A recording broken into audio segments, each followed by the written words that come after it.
ನಮಸ್ಕಾರ ಎಲ್ರಿಗೂ. ಇವತ್ತು ಬೆಳಗ್ಗೆ ಎದ್ದು ಯಾಕೋ ಮೈಕೈಲ ಫುಲ್ ನೋವ್ತಾ ಇದ್ದು ಗುರು. ನೆನ್ನೆ ವರ್ಕೌಟಿಂದ ಅನ್ಕೊತೀನಿ.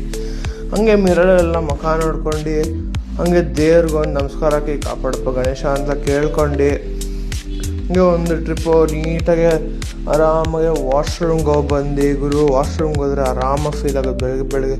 ಆಮೇಲೆ ಆಚೆ ಬಂದು ರಗ್ಗೆಲ್ಲ ಮಡಿಸಿ ಬೆಡ್ಡೆಲ್ಲ ನೀಟ್ ಮಾಡಿ ಎಲ್ಲ ಪರ್ಫೆಕ್ಟಾಗಿ ಮಾಡಿ ಮನೆಗೆ ಬಂದು ತಿಂಡಿ ತಿಂದೆ. ಪಡ್ಡು ಚಟ್ನಿ ತಿಂದು ಇವತ್ತು. ತಿಂಡಿ ಆದ್ಮೇಲೆ ಒಂಚೂರು ಕೆಲಸ ಮಾಡ್ಕೊಂಡು ಆರಾಮಾಗಿ ಒಂಚೂರು ವಿಟಮಿನ್ ಡಿ ತೊಗೊಂಡು ಸನ್ರೈಸಿಂದ ಚಿಲ್ಲಾಗೆ ಟೆರಸಲ್ಲಿ ಒಂದೆರಡು ರೌಂಡ್ ಹಾಕಿ ಹಂಗೆ ವಾಟರ್ನ ಒಂಚೂರು ಸನ್ಚಾರ್ಜ್ ಮಾಡೋಕೆ ಇಟ್ಟಿದ್ದೆ. ಆ ಬಾಟ್ಲೆಲ್ಲ ತೊಗೊಂಬಿಟ್ಟು ಈ ಥರ ಯಾವತ್ತಾರ ನೋಡಿದ್ದೀರಿ ನೀವು? ಇದನ್ನ ವರ್ಟಿಕಲ್ ಫಾರ್ಮಿಂಗ್ ಅಂತಾರೆ ಗುರು. ಸಾಯಿಲ್ ಯೂಸ್ ಆಗಲ್ಲ. ಹಂಗೆ ಒಂದು ಆರ್ಡ್ರ್ ಬಂದಿತ್ತು, ನೀಟಾಗಿ ಆರ್ಡ್ರ್ ತೊಗೊಂಡು ಪನ್ನೀರೆಲ್ಲ ಆರ್ಡ್ರ್ ಮಾಡಿದ್ದೆ. ಪನ್ನೀರೆಲ್ಲ ಆರಾಮಾಗಿ ತೊಗೊಂಡು ಬಟ್ಟೆ ಎಲ್ಲ ಒಣಗಿತ್ತು, ಬಟ್ಟೆ ಆರಾಮಾಗಿ ತೊಗೊಂಬಂದು ಲಂಚ್ ಮಾಡ್ಕೊಂಡು ಲಂಚಲ್ಲಿ ಪಪ್ಪಾಯ, full protein pulao, soya paneer ಎಲ್ಲ ಹಾಕಿ ಫುಲ್ ಪ್ರೋಟೀನ್ ಪಲಾವ್ ಗುರು. ಇವತ್ತು ಮಸ್ತಾಗಿತ್ತು ಗುರು, ನಿಜ ತಿನ್ನೋಕ್ಕೆ ಮಾತ್ರ. ಹಂಗೆ ಫ್ರೆಂಡ್ಸ್ ಜೊತೆ ಒಂದು ಸ್ವಲ್ಪ ಹೊತ್ತು ಅರ್ಧ 1 hour ವಾಕಿಂಗ್ ಮಾಡ್ಕೊಂಡು ಚಿಲ್ಲಾಗಿ ಹಂಗೆ ಒಂದು ಗೇಟೋರೈಡ್ ಕುಡ್ದು. ಗೇಟೋರೈಡಲ್ಲಿ ಒಳ್ಳೆ ಇದು ಸಿಗೋದು ಗುರು.